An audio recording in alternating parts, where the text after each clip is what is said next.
As usual, Van Helsing had thought ahead of everyone else and was prepared with an exact ordering of our work. "It is perhaps well," he said, "that at our meeting after our visit to Carfax we decided not to do anything with the earth boxes that lay there.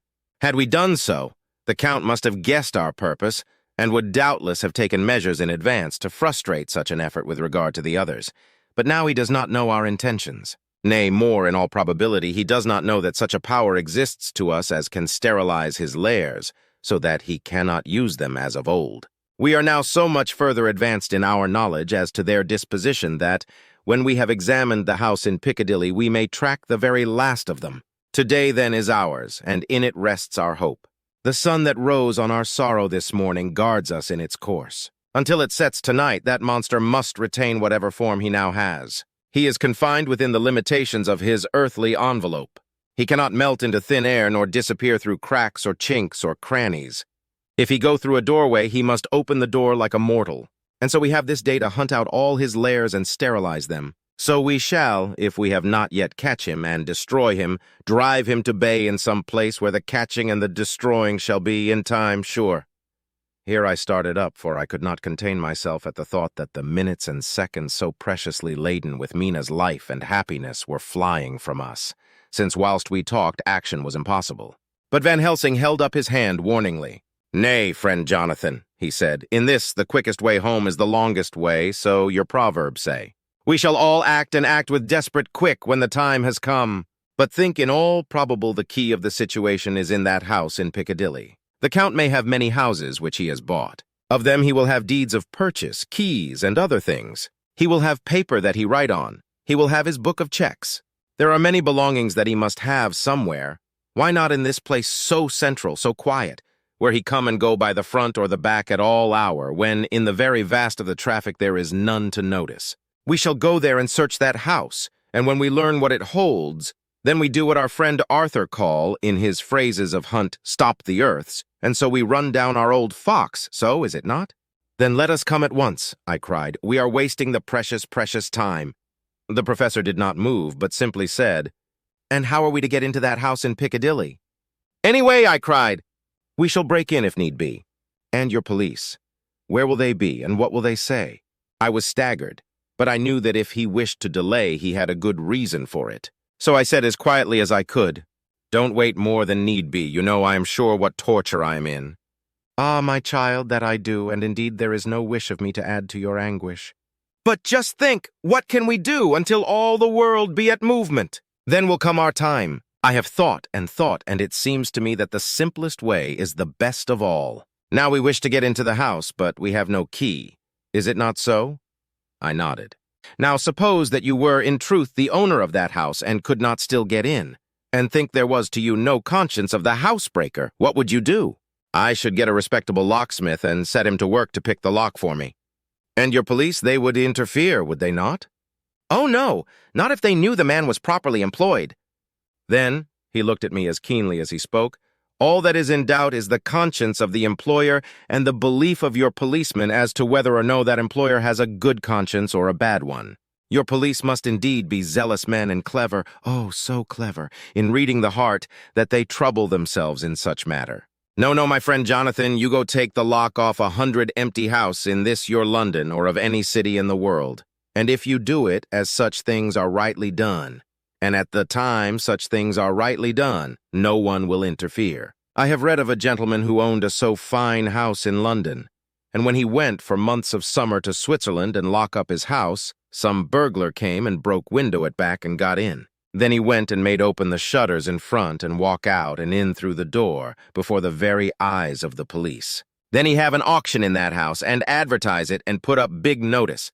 And when the day come, he sell off by a great auctioneer all the goods of that other man who owned them. Then he go to a builder, and he sell him that house, making an agreement that he pull it down and take all away within a certain time.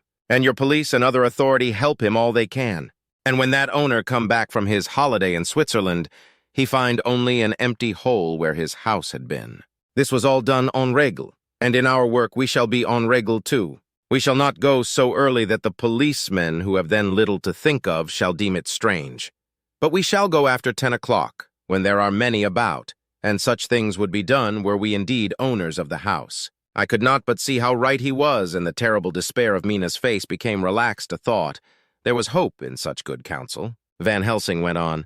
When once within that house we may find more clues. At any rate, some of us can remain there whilst the rest find the other places where there be more earth boxes at Bermondsey and Mile End. Lord Godalming stood up. I can be of some use here, he said. I shall wire to my people to have horses and carriages where they will be most convenient. Look here, old fellow, said Morris. It is a capital idea to have all ready in case we want to go horsebacking.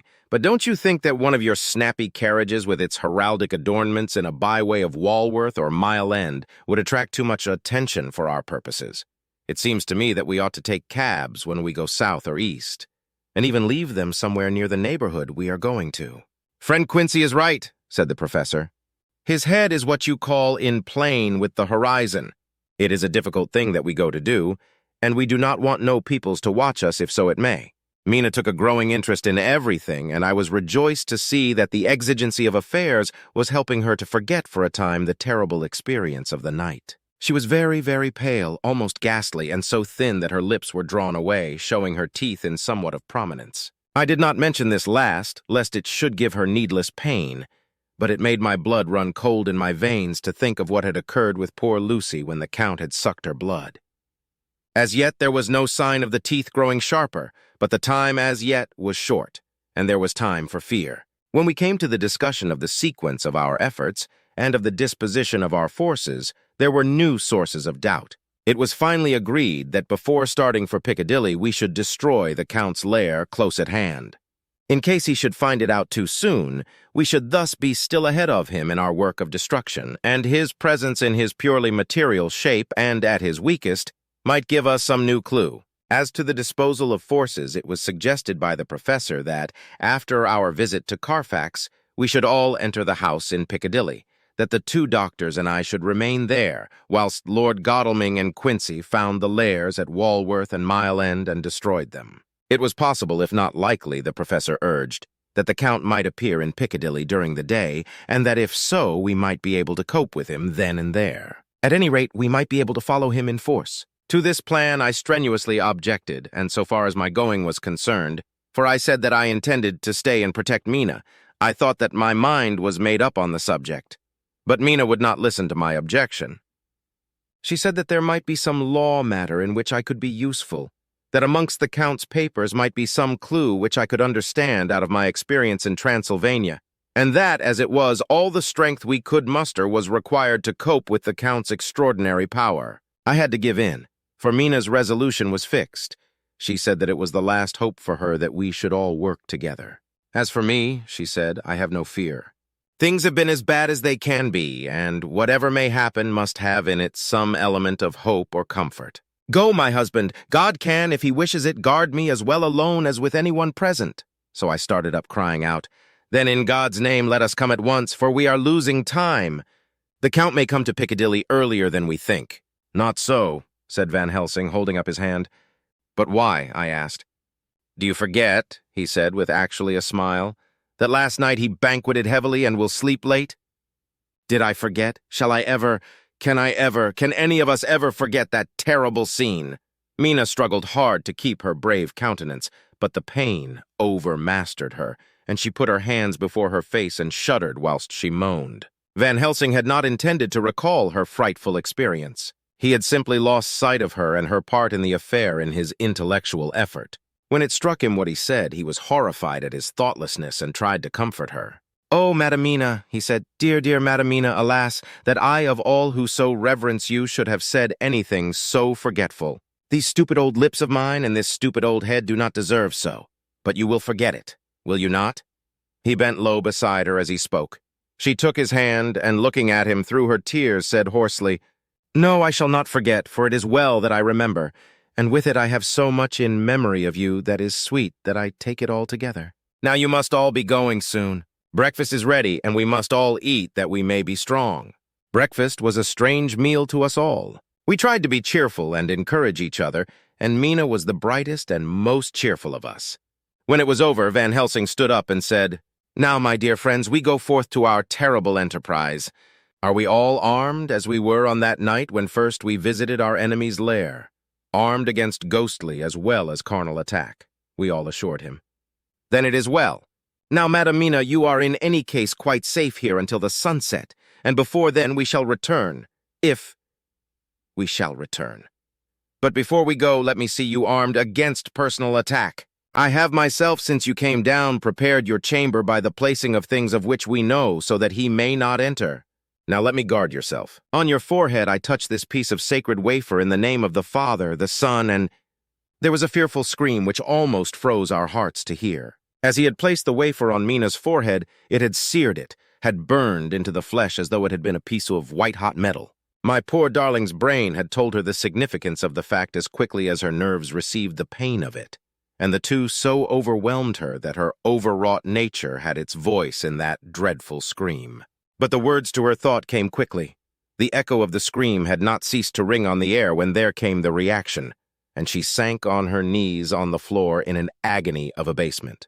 Pulling her beautiful hair over her face as the leper of old his mantle, she wailed out, "Unclean, unclean, even the Almighty shuns my polluted flesh. I must bear this mark of shame upon my forehead until the judgment day." They all paused. I had thrown myself beside her in an agony of helpless grief, and putting my arms around, held her tight. For a few minutes our sorrowful hearts beat together, whilst the friends around us turned away their eyes that ran tears silently. Then Van Helsing turned and said gravely, so gravely that I could not help feeling that he was in some way inspired and was stating things outside himself. "It may be that you may have to bear that mark till God himself see fit, as he most surely shall on the judgment day, to redress all wrongs of the earth and of his children that he has placed thereon.